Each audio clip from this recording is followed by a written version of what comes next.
Il est temps de vous informer, mesdames et messieurs. Bienvenue à ce 13h sur Géopolis Télévision.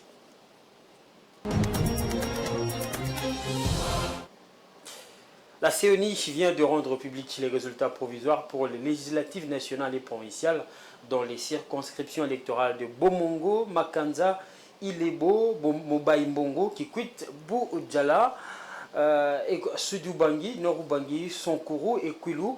Dans un communiqué publié ce dimanche de la centrale électorale, l'on note 10 candidats élus à la députation nationale et 15 autres à la députation provinciale dans les mêmes circonscriptions. Quelques candidats ont été proclamés aussi élus au provincial suite à des erreurs matérielles constatées par la CENI, notamment à Kwilu, Ituri et Sonkuru. Ouverture de la session extraordinaire à l'Assemblée provinciale de Kinshasa ce lundi 5 février. Le go de travaux, c'est dans quelques minutes, selon la loi portant principes fondamentaux de libre administration des provinces. Cette session aura 4 points à l'ordre du jour, notamment l'installation du bureau provisoire dirigé par le doyen d'âge, assisté des 2 membres le moins âgés, la validation des pouvoirs des députés provinciaux, l'élaboration et adoption du règlement intérieur, l'élection et installation du bureau définitif. La séance inaugurale sera dirigée par le fonctionnaire le plus âgé de l'administration de l'Assemblée provinciale.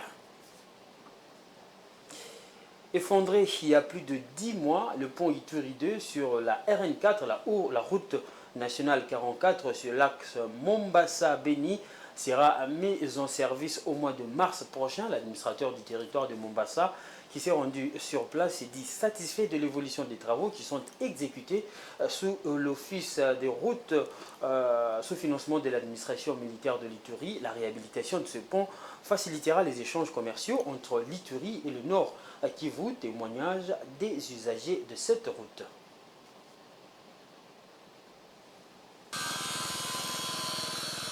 Les travaux de réhabilitation du pont Ituri D sur la RN 44 sont au point de s'achever. Financé par l'administration militaire de l'Ituri d'ici le mois de mars, cet ouvrage sera libre à la circulation Rassir. L'administrateur du territoire de Mombasa, le commissaire supérieur principal Matadi Mounia Pandi, Jean-Baptiste, c'était à l'issue d'une inspection effectuée ce jeudi 1er février 2024 avec le membre du comité territorial de sécurité, la société civile et l'office des routes. Nous espérons que les délais de 21 à 25 jours nous trouvera déjà en fin de travaux et au plus tard, le 1er mars, ce pont sera utilisé pour Radjali. Même assurance donnée par l'ingénieur David Ngoy, numéro 1 de l'Office des routes en territoire de Mombasa. Nous sommes au chantier, tel que vous voyez, les travaux évoluent très bien. Hier, on avait coulé déjà les murs d'accès du côté Beni. Par la grâce de Dieu, demain aussi, on va entamer le coulage du mur d'accès du côté Mombasa. Je voudrais dire à la population de Mombasa, précisément celle de Maïwana, d'être patient. D'ici la fin du mois de février, déjà, tout sera fini et on va remettre l'ouvrage à l'autorité. Le coordonnateur de la société civile Force Vive du territoire de Mombasa, témoin de l'évolution des travaux, insiste sur les respects liés de son exécution avant d'inviter la population et les usagers à la patience. Ce que nous voulons demander, c'est de respecter les délais, pas plus d'1 mois. Si c'est un mois, que la population soit informée. Et nous, comme représentants de la population, nous demandons à la population de patienter, de regarder, de voir ces 1 mois. Et après 1 mois, nous serons encore là pour l'évaluation finale. Notons que le pont Ituri D s'était effondré il y a 10 mois suite à une surcharge d'un véhicule. La remise en état de ce pont est d'une importance économique car il permettra l'intensification du commerce entre les provinces de l'Ituri, le Nord Kivu, la Chopo et le Haut-Touélé. Il va à coup sûr réduire les délais d'intervention des forces armées pour secourir les populations. Et puis, on va finir ce bulletin d'information en allant au Cameroun, où les prix du carburant à la pompe connaissent une hausse de 15% environ depuis le 3 février 2024, une deuxième augmentation en 2 ans. Ce dimanche, dans la capitale camerounaise, l'ambiance était morose avec des stations à essence qui tournaient au ralenti ou qui ne servaient carrément pas le temps de réajuster les compteurs. Une augmentation qui cause une situation de bruit entre les usagers et les transporteurs, chacun voulant tirer profit.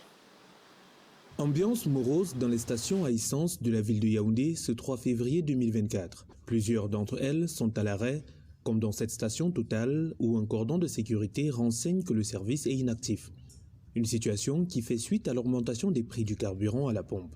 Selon un communiqué du gouvernement rendu public le 2 février 2024, le super passe de 730 francs CFA à 840 francs CFA, soit une hausse de 110 francs CFA, et le gazole, lui, coûtera 828 francs CFA contre 720 francs CFA par le passé, soit une augmentation de 108 francs CFA. Les transporteurs sont pris de court par cette décision. Je suis venu pour me ravitailler.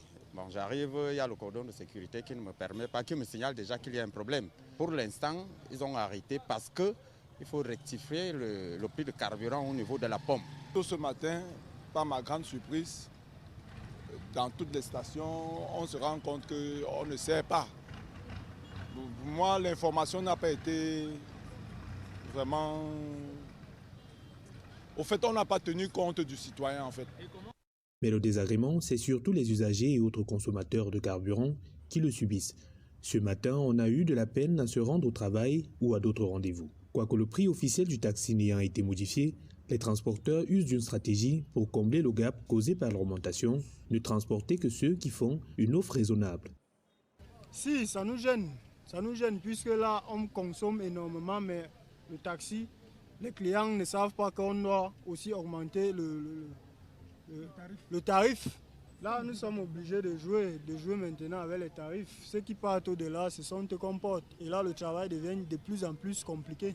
Ils proposent la destination qu'on paye souvent 300. Maintenant, les tassements disent que c'est 400. On ne sait pas où on part.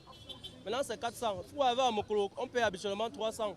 Partant de la mobile sauce pour Niki Mokolo. Aujourd'hui, là, c'est 400 francs, 500. Je ne sais pas pourquoi c'est comme ça. Pour cet autre taximan, c'est un autre casse-tête qu'il faudra résoudre à l'heure de reverser la recette attendue au terme de la journée de travail. C'est quelque chose que je dois discuter avec mon gérant. Vous n'avez pas encore discuté? Non, on n'a pas encore discuté. Et lui-même, il n'est pas peut-être au courant qu'il y a flambé des prix. Il s'agit de la deuxième augmentation des prix à la pompe au Cameroun après celle du 1er février 2023. À mesure compensatoire à cette hausse, dont la résultante pourrait être une inflation généralisée, le gouvernement a annoncé une hausse de 4,3% du salaire des agents publics, mais aussi de poursuivre les négociations avec les parties prenantes afin de limiter l'impact de ce réajustement tarifaire. Et nous voici à la fin de ce bulletin d'information. Merci à vous, chers téléspectateurs, de l'avoir suivi et restez branchés sur le programme de Géopolis Télévision. Il faut retenir que le prochain rendez-vous de l'actualité, c'est à 19h30 avec la grande édition qui vous sera présentée par Damani Mujinga.